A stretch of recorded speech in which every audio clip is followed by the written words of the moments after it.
Hello, welcome to dentistry कट्टा. आजचा myth number आहे 3. Chewing gums can act as a brushing agent.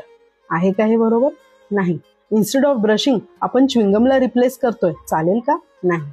दातांवरती G plaque अटकलेलं आहे, जे बॅक्टेरियाज अटकलेले आहेत, थोड्या प्रमाणात झॅलिटॉल बेस्ड च्युइंगम्स आपण जे रेकमेंड करतो ते क्लीन करतं. किंवा ज्या केसेसमध्ये फार ड्राय माउथ आहे, सलायवेशन कमी आहे, त्याच्यामध्ये झॅलिटॉल च्युइंगम्स जे आहेत ते हेल्प करतात, घाण वास कमी करतात.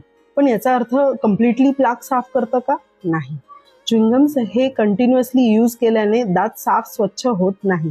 त्यासाठी रिकमेंडेड आहे की तुम्ही 2 टाइम स्वच्छ ब्रश करा आणि क्लोरेक्स माउथवॉशने माउथ गार्गल्स करा. Thank you. And for more details follow to dentistry Katta. Thank you.